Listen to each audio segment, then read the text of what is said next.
pour la deuxième édition de Summer Paint.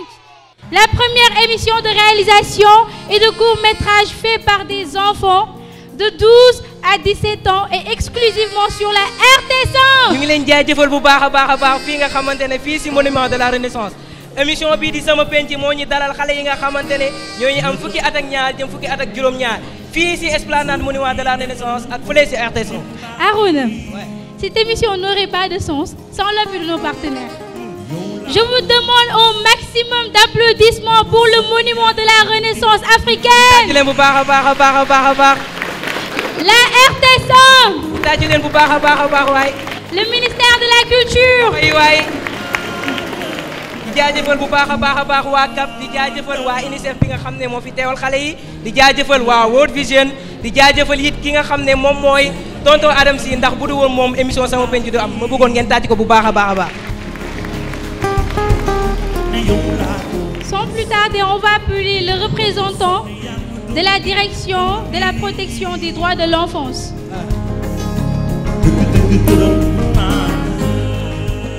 Bonjour tout le monde. Merci. Adam Sy, donc au nom de monsieur le directeur des droits de la protection de l'enfant, monsieur Niokhobaye Diouf, qui est empêché, que je viens représenter au nom de madame le ministre de la Femme, de la Famille et de l'Enfance.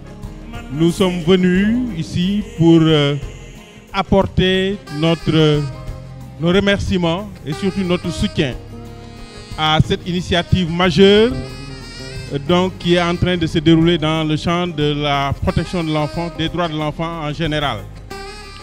C'est une initiative extrêmement importante puisque nous savons tous que les thématiques de protection de l'enfant aujourd'hui sont d'actualité.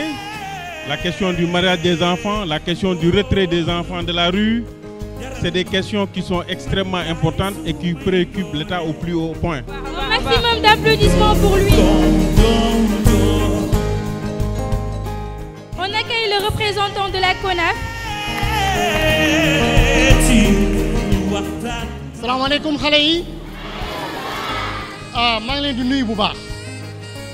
xam ngeen tey seen bés la parce que tonton Adam Sy moo indi benn émission bu am solo pour yéen muy Sama Penc donc foofu day wane ni tey ji aar dafa war a nekk au service de l'enfance kon Adams ñoo ngi lay remercier ci ni nga associé coalition nationale association yi ak ONG en faveur de l'enfant du CONAF Sénégal di wax ni tey ñun CONAF Sénégal dinañu engagé accompagner Adam Sy ci programme boobu.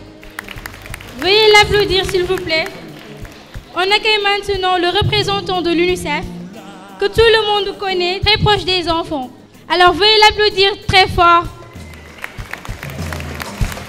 Maintenant, les tambours vont parler. Chers enfants, en décidant de vous engager dans cette initiative au détriment certainement d'autres activités de vacances ludiques, je voudrais vous dire que vous avez fait le bon choix. Je vous invite à saisir cette opportunité pour votre développement personnel et aussi pour vous doter des connaissances et compétences à pouvoir contribuer à la protection de vos frères et sœurs contre toutes les violences, abus et pratiques néfastes. Je ne saurais terminer sans remercier vivement M. Adam Sy pour cette initiative innovante et tous les partenaires qui l'ont rendu possible, notamment le ministère de la Culture, la RTS, le Monument de la Renaissance et les différents partenaires techniques ici présents. Je souhaite plein de succès à vos travaux et je me réjouis de voir les produits finaux qui pourront être utilisés dans différentes occasions. Je vous remercie. Veuillez l'applaudir. On accueille maintenant le représentant de la CAP. Chers enfants de Sama Penc, Monsieur Adam Sy, je voudrais au nom de Madame Ramatoulaye Ndaw Diouf, coordinatrice de la CAP, donc vous transmettre nos félicitations. Donc dans un contexte marqué par la violence surtout verbale, l'insolence au niveau des réseaux sociaux, donc Sama Penc offre l'opportunité d'éduquer les enfants par rapport à l'utilisation responsable et rationnelle des technologies de la communication et des réseaux sociaux. Donc nous vous encourageons à travers Sama Penc donc à mieux utiliser ces médias-là et à sensibiliser vos camarades pour éviter les dangers au niveau de l'Internet et des réseaux sociaux. Et nous félicitons fortement l'initiative et invitons l'ensemble des partenaires à renforcer le soutien pour pérenniser et généraliser Sama Penc au niveau national. On va appeler maintenant le représentant du ministère de la Culture.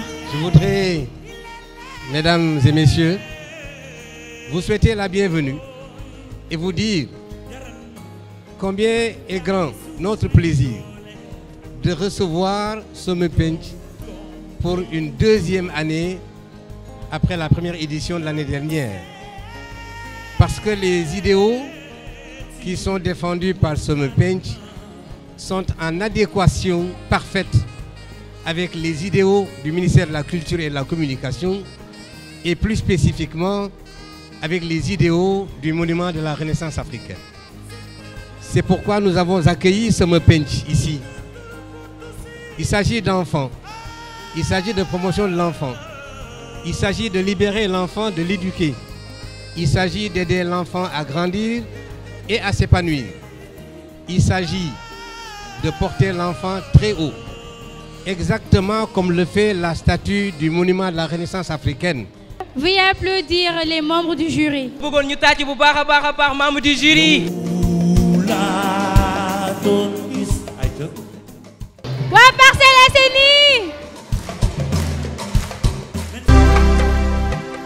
salaamaaleykum man maa ngi tudd Mariama Diatta maay réalisatrice bi en même temps journaliste kii soxna Ndoumbé Diagne Ousseynou Ndaw mooy sama caméraman Sala mooy sama scénariste sama assistante mooy Adja Fatou Kiné Ndiaye. ñun waa Parcelles gisuñu lu ñuy ragal ndax suñuy morom lañ fiy nekk dañoo bëgg a jël ndam li yóbbu ko Parcelles kase loolu donc laa am lu may wax merci. ah gis nga de ñoom ñenn dañuy jël ndam li yëkkati ko ba ci kaw ba ñëpp gis na yëkkati nañ ko ay ko ci kaw monument bi yóbbu ko Parcelles. lan ngeen di xaar ci Sama Penc lan la leen mun a apporter loo xamante ne foofu côté boobu laay waxee. par exemple nii day gis naa ni day former ay xale yoo xamante ni dañuy nekk ay réalisatrices dañuy am connaissance ñu ay monteur de son am na dañoo mën daal gëm naa ni permettre ñu loo xamante ni nii doo gis daa nga def formation bi doo ko am man jàpp naa ni man loolu laa gis daal comme par exemple réalisatrice bi ma nekk jàpp naa ni su ma toogoon nii rek damay dem def formation bi pour xam lan mooy réalisatrice affaire yoon mais or que ni ñoom buñ ma jëlee dinañ ma ko jàngal daal. Donc je veux dire quelque chose. Vous avez l'opportunité d'être des leaders. Alors saisissez-la, Sama Penc est la bonne voie.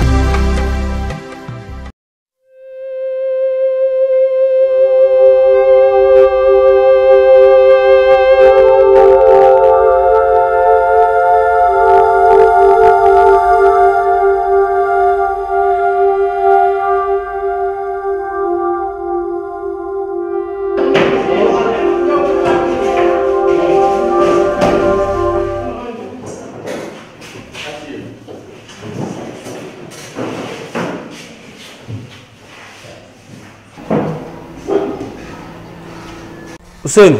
Présent. Aminata. Présente. Am Ndaw. Mimi. Présente. yow lu tax fan yii yëpp jaa ngi si yow depuis 4 jours jaa ngi si yow. waaw baax na.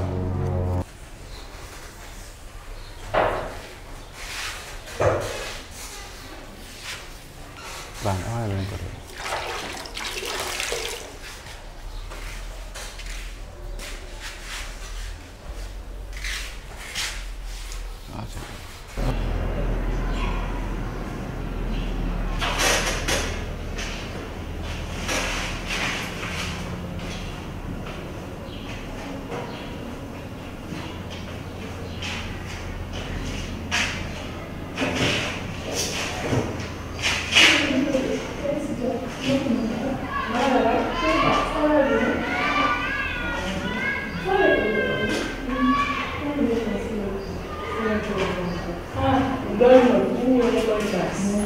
yow heure bi ngay jàng si.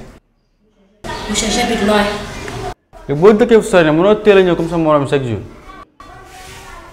bàyyil tardé waaw dama toog.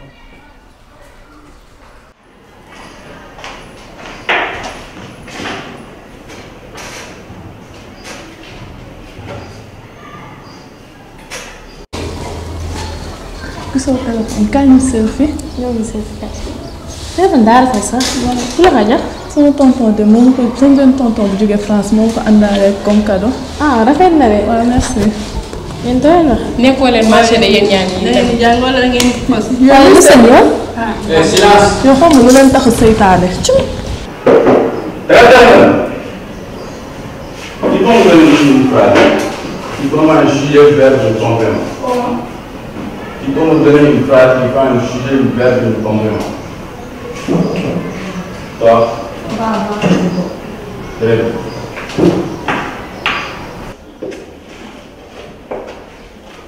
Monsieur, j'ai mal au ventre, je rentre.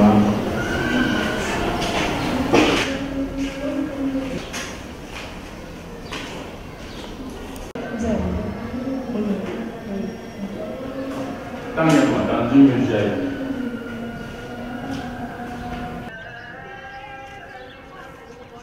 ah yéen gis ngeen li ma gis. loo gis te gisuñu ko. xanaa gisoo leen ki jigéen kiy romb fii léegi ni suñu waa classe bi. nga waroon sànq ñuy wax ak moom ngay jaay si kër. waaw. lan la de. gisoo nee na biiram day métti professeur bàyyi ko mu dem. dina ko bàyyi mu dem ba de paase fii la sama biir doon métti sànq rek nga taxaw ko naan naan ay lu tax ñëwul ay 4 jours te dama doon gis sama ay. loolu doom c'est normal. ah. yow depuis début d'année scolaire ba léegi may laaj si numéro mënoo ma fexe ba jot ma ko. numéro bu ma yor du sama numéro. sama numéro yaay la de bëgguma la ko jox nga xëy woo di ko jot. mënoo maa jox beneen numéro sax. ah loolu xaw ma de. te moo ngi nii li nga ma waaj yëpp defal naa la ko ba école baa ngi nii waaye te mënu maa fexe ba am si numéro waaye kañ la ñu gisante waat sax. non loolu mënuma la si wax dara. parce que toog saa yu su fi ñëwee professeur bi su ne def sama bi day nekk professeur bi laa koy wax professeur bi kaa koy duñ ko nëbb. yaa ko wax de ñun li ñu yoon nekku si de. yow dama jox sa numéro sa note yëpp laay wàññi def ko zéro lépp laay def zéro.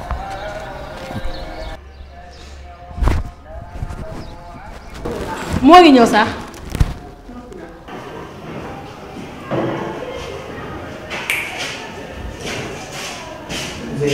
boobu ngeen woon ñu ñëpp yoo leen di doon jóg ñu ak kii ak xaj. ñi ñëpp ñoom ñëpp yoo leen di woon jóg. waaw waaw Amina jubal jubal gaale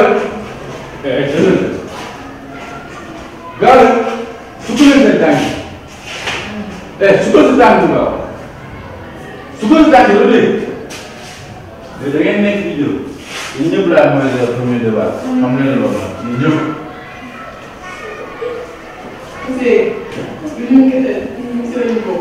ñi ngi jënd mu ne yéen laa wax yéen laa tuddee yéen laa tuddee.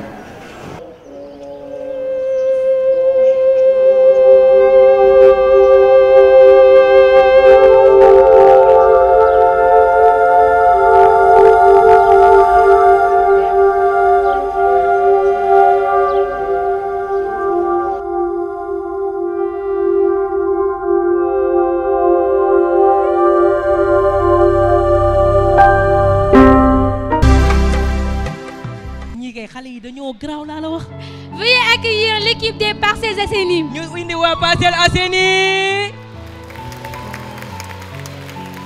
tàcc leen bu baax a baax waay. Veuillez les applaudir. Voilà. J'aimerais déjà passer mes salutations à tous les représentants des organisations qui sont là. Et j'aimerais aussi féliciter les enfants qui ont fait ce travail magnifique. On va être très compréhensif avec eux parce que c'est leur première fois et c'est le prime 1. Ils sont toujours en période de rodage. Au début, c'est vrai qu'on a eu du mal à comprendre le thème traité, mais par la suite, vous nous avez donné le thème. Et comme c'est une première fois, on va être très compréhensif avec eux. Et nous vous félicitons et nous pensons que vous allez encore mieux travailler pour nous donner un produit beaucoup plus intéressant la prochaine fois. Sur une note sur 20, nous allons vous donner 12. Merci. Félicitations à l'équipe des Parcelles Assainies. Il y a une volonté de bien faire. Il y a un problème de son qu'il faut relever. La prochaine fois, je pense que l'équipe de tournage doit faire attention sur ça. Ensuite, je l'ai dit l'année passée et je le répète, il faut encore beaucoup plus de rigueur pour sous-titrer les films. Parce qu'il n'y a pas seulement les Sénégalais qui vont voir les films. Il faut l'équipe qui encadre les jeunes. Je vous demande beaucoup plus de rigueur et sous-titrer tous les films. Et il y a deux questions qui me taraudent. C'est quoi l'histoire du film? On ne sait pas. C'est quoi le message? J'attendais deux choses. C'est quoi l'histoire? Une très bonne histoire. Ensuite, les messages. J'ai pas vu. Il n'y en a pas du tout. Donc, j'ai un film assez moyen. Donc, je vous donne 10 sur 20. Yahya Diatta. Donc, comme l'a si bien dit mon collègue ici, M. Ba, donc j'ai noté plutôt un problème de son, mais du côté de l'éclairage, ça va très bien, et le décor aussi, on a senti un peu l'environnement scolaire, parce que le thème, c'est la violence faite aux filles en milieu scolaire. Et vous avez pu montrer l'environnement scolaire et aussi le décor, ça joue, le cadrage aussi, voilà. Donc félicitations et encore mes encouragements et encore je vous lance vraiment un appel de continuer dans cette lancée et peut-être d'ici quelques années, vous serez vraiment de très grands réalisateurs. Voilà, et merci beaucoup encore davantage. Et la note, je donne une note de 15 sur 20. Ah, 15 yi moom bëri na tàcc leen bu baax a baax a baax. Oui, les applaudir s'il vous plaît. am ngeen li ngeen wax ñu jox leen cadeau ngeen lii wala ah kon ñu jaajëfal leen bu baax a baax tàcc leen bu baax a baax. Merci beaucoup. Dañuy jàll ci équipe bi nga xam ne moom mooy jouer à domicile. Fan lañ nekk fii ci Ouakam lañ nekk. Équipe bi jouer fii ci Ouakam la nekk. Ñu tàcc bu baax a baax waa Ouakam. Équipe de Ouakam. Salaamaaleykum. ñun la waa groupe Ouakam man la Diadou Dione réalisatrice Marie Claire mooy suñu preneuse de son Ngala mooy suñu caméraman ki Ami Seck mooy suñu scénariste Oumou Kassoum Diop mooy suñu journaliste. C'était quoi votre thème? La pédophilie dans les familles sénégalaises. Vous entendez les thèmes. Donc le but de son pinch, c'est ça. Éradiquer certains fléaux néfastes dont sont victimes les enfants. yéen tiitoo leen si li ngeen liggéey. déedéet tiituñu benn yoon parce que def nañ lu ñu mën suñ théâtre bi neex na lool moo tax daal tiituñu benn yoon gëm nañ ni jury yi dinañ apprécier.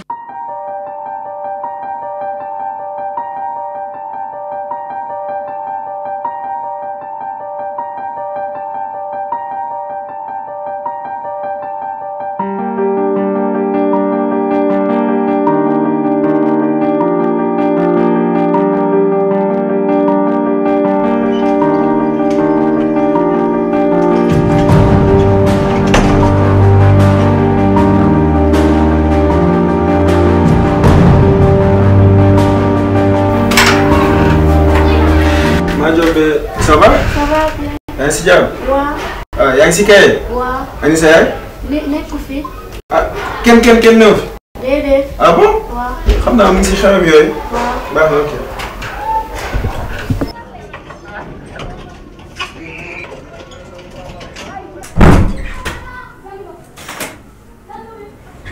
yow nga ne yaa ngi si ban chapitre nii? Chapitre 5. chapitre 5. Waaw. ah naa mën ma de kii jafewul fii moom lu ñu la laaj nga def. nga santaane. yu jafewul de toogal man xool sa nijaay laa. gis nga man ak yow mën nañu réaliser affaire yu grave. toogal bàyyi si yi ngay def nii ah.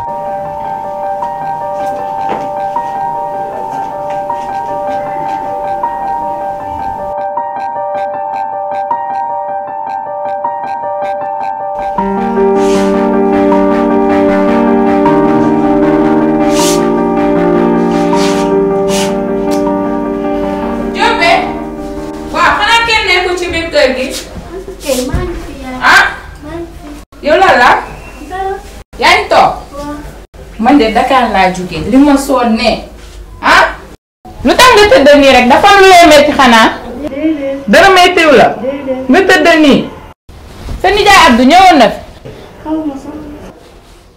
moom jaaru fi moom daal àddunaam nee na wër rek lay def waaw maa ngi dem si waañ bi xool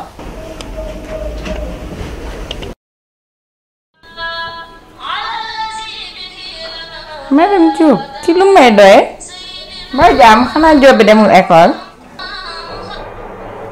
allo. waaw allo madame Kandé. waaw madame Diop ça va. ça va bien. naka xale. ah ñu ngi fi ñu ngi si jàmm. ñu ngi si jàmm bu baax maa ñu ngi jàng. ah ñu ngi jàng de. bien. waaw man de dama jaaxle woon. jaaxle. ah moo tax ma oola de parce que Diop be temps yi moom jàngul dara liggéeyatul de.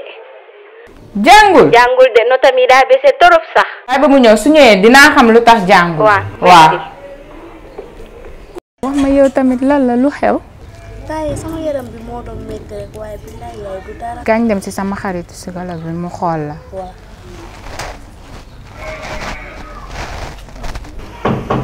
Oui, entrez.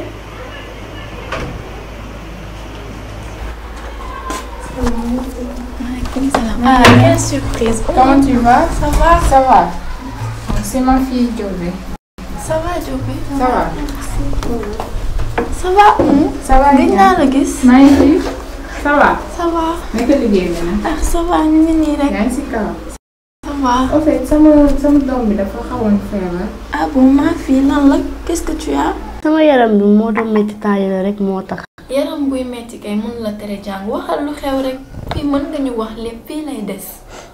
sama tonton Abdou. sa tonton Abdou lan waxal. saa su sama yaay génnee daf may def ay attouchement. attouchement jàmm moom xanaa dafa dof. ah loolu depuis kañ la. ça fait 3 mois mu ma koy def saa su sama yaay génnee rek mu ma koy def au début xaw comprendre ma woon waaye à la fin daf ci am plaisir moo tax léegi saa su sama yaay génnee rek mu may def ay attouchement. ah bon c'est grave ça.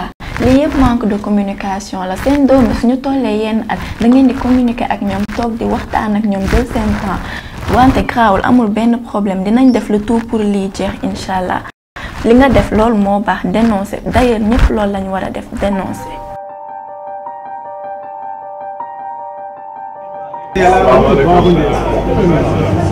Abdoulaye la lu la ñuy gis quoi Abdoulaye de benn fi ne man la lu xew. man la de. C'est la police. C'est la police. J'ai arrêté pour acte de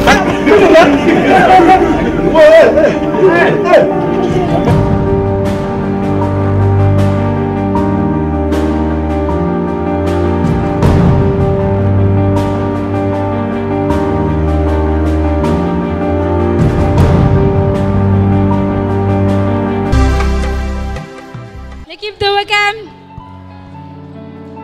je vous rappelle qu'ils ont travaillé sur la pédophilie. Je reviens encore sur le thème qui est la pédophilie.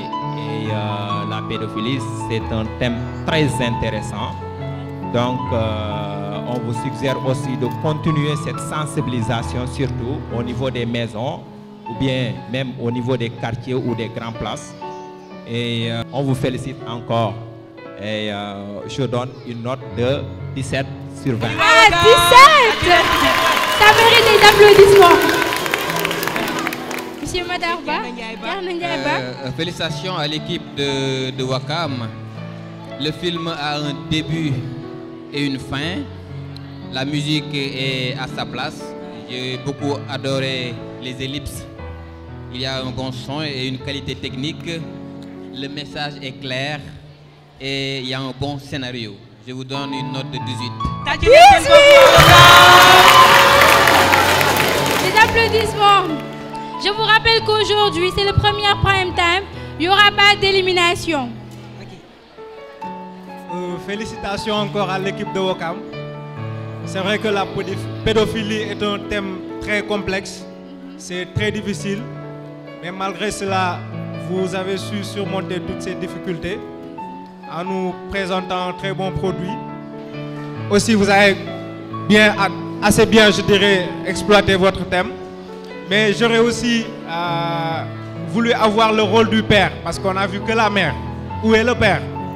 Parce qu'on est dans le cadre d'une famille. Il faut aussi mettre en avant les pères, leur rôle et tout. Et j'ai aussi apprécié le générique que vous avez bien mis à la fin. Sinon, pour le tout, je vous donne un 16. Merci. Merci beaucoup pour vous. Maintenant, on appelle l'équipe de Djilimbaye. Je m'appelle Manfatou Gueye Cissé, je suis la chef de l'équipe Djily Mbaye et je suis en même temps la réalisatrice. Voici Erin Dioya qui est notre journaliste.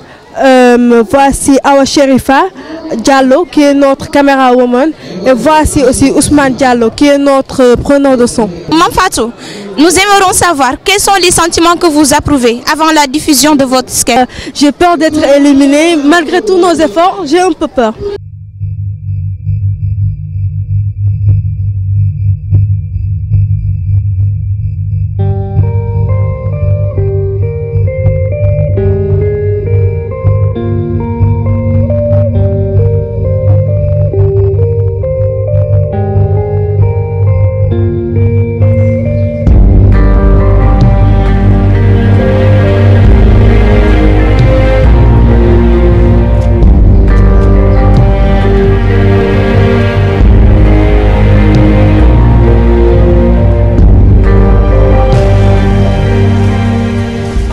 Salaamaaleykum yaay booy. maaleykum salaam. ça va ça va. na nga def. yaa ngi si jàmm. yaa ngi si jàmm. ça va bien. ana sama nijaay. sa nijaay de fi la toogoon léegi leen day fii xel yaram mi ngi ci biir. waaw toogal ma woo ko. toogal bisimilah. nijaay. naam. sama nijaay de wóor na ma day nelaw. sama nijaay fu mu teg bopp bi départ. nijaay wóyul kii de moo lay woo. Tos. Assane. ça va bien. gëj a gisee. alhamdulilah lépp jàmm. alhamdulilah naka xale yi. kañ nga ñibbisi. man yàggu semaine bii nii rek laa ñibbisi. waaw toogal. ça va bien. toogal. seen Dakar bi moom tàng na de. gis nga de. xamuñu li. waa nijaay xanaa nga doon nelaw. gis nga. Tos mais yaa ngi jëm si mag de. Sali. naam yaay. sa ñëw may sa càmmiñ bi ndox dafa doxee naaj. waaw. tey may ko ndox mu naan. waa Assane tàng na de. gis nga Ndakaaru de. seen fii moom mooy loolu. dafa tàng. ça va. Nijaay kii sa doom la. sama doom la kay. nu mu tudd. kii Sali la tudd. Sali ça va. ça va bien. Sali mi dafa yàqu sax moom. Assane kii mooy sama caat gis nga dañ koo yar nag. waa Assane toog Assane xaaral añ. daa am benn contrat bu mën a la signé ji nii. non toogal waay. laa jëm nii maa ngi ñëw xam naa ni temps yi su ma amaatee jot naa ko jaar. waaw naa la Assane xaaral añ. non maa ngi naa ay waay gis nga de Sali dafa yéex bay bëgg a dee. toog ngaa toog xaar añ de. yaay booy am yaa moom. yow Assane de lii de. lii de bëri na. surprise daa ko waajal. jërëjëf. ay Assane. saa boo ñëwee toos yaa ma yar nag toos. saa boo ñëwee jàppal si lii rek. yokkal ñaan rek dina baax incha allah. yàlla na yokk yàlla nga gudd fan ay wér. amiin yàlla bu la cat dugg. amiin xam naa tey su ma amee jot dinaa fi jaar. Assane lii moom bëri na. nga ñëw rek xewalee ñu nii. waaw gis nga rek. jërëjëf waay Assane. yaa ngi dem. waaw yeggale jàmm. ba temps incha allah. déglu ma nag. dama ko bëggoon may sunu doom ji Sali. nijaay. baa ñu may ko. buñ ko mayee dinañ defaral lu ñu bëgg de. loolu moom dëgg la xaalis neex na torop waaye te ñëw ñu ko xool suñu doom ji. déedéet dañ koy maye. xooluñu man de wax dëgg ne fa yàlla da wax dara ma ciy teg baat comme que loolu la. kon baax na nañ ko defee ni nga ko bëggee. dinañ ko may. baax na. caatu yaayam ak baayam. yaay ñëwal fii. bu mel bu nekk lañ la indi yaay. waaye xoolal Sali toogal rek tey moom kenn du añ ci kër gi. toogal fu la neex. waa papa ku fi ñëwoon sànq kooku la. moom laa la bëgg a may nag mu takk la jabar. waaw ndax yow papa xool nga li ngay wax man mii di jàng. jàng ba si lan bu nga nekk si la yaa ngi jàng papa xoolal dugguma ci damay jàng. yii déedéet papa bugguma de wax naa leen ko bugguma. Sali kii sa kilifa la boo waxee moom xamoon na waxee moom Sali ni lañ la yaree Sali. man damay jàng yaay man bugguma damay jàng weddiwuma ko waaye damay sëy nag. kii xoolal yor na ay moyens xam na bu baax te yor na xaalis mi dafa dal teranga. seen xaas doy na yéen moom da ngeen a bëgg xaalis man Sali damay jàng moom situation yu nekk ki moo ñu si mën a génne dina say force baax na man damay sëy ci nii wala ci naa. Entrez. Maaleykum salaam. maa ngi fi. ça va bien. prenez place.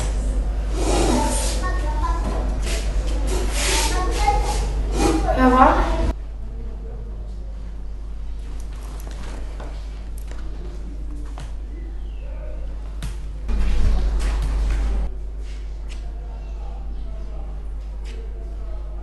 nooyu.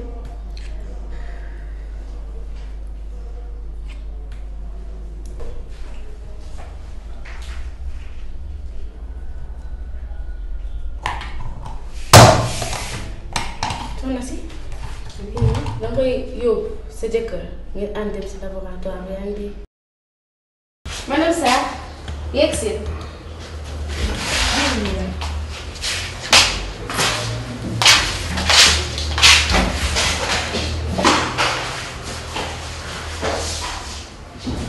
sama yaay la.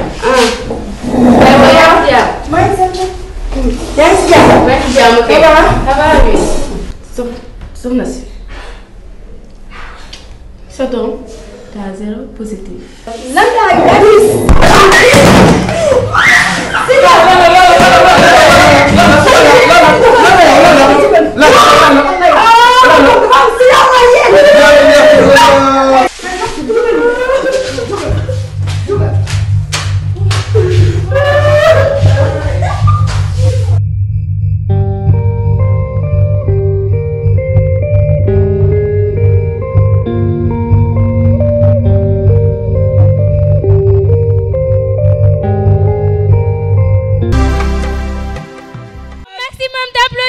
Pour l'équipe de Djily Mbaye. Félicitations pour les efforts que vous avez consentis. Je vais commencer par le son.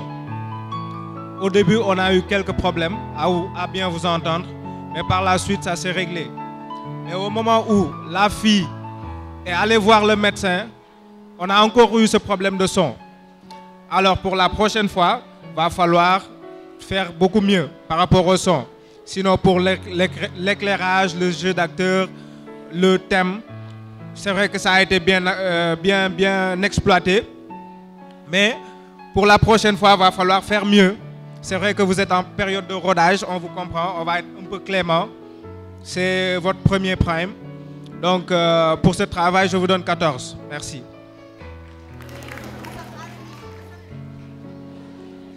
J'ai beaucoup aimé votre décor.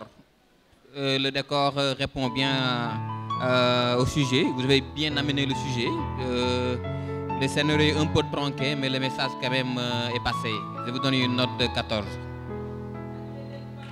Voilà, le mariage forcé, c'est un thème très pertinent et ça nous permet aussi d'éveiller un peu nos parents parce qu'aujourd'hui, vous êtes des jeunes filles. On vous fait un échange par rapport à la fortune. C'est ce qui est vraiment déplorable pour votre carrière parce qu'ici, on a vu que il a plutôt favorisé le mariage au détriment de la scolarité de la fille. Et voilà la conséquence. Donc, ça finit mal parce que avec aujourd'hui les maladies qui sont récurrentes, on nous a parlé de VIH-Sida. Mais aussi par rapport à l'annonce du VIH-Sida, je pense très bien le médecin, ce n'est pas le moment opportun pour dire devant toute la famille que votre fille, elle souffre du VIH-Sida. Donc c'est là où je déplore un peu par rapport à votre cheminement. Mais bon. Félicitations encore à nouveau parce que le thème est très pertinent et c'est un thème d'actualité encore. Voilà, donc je vous note 16 sur 20.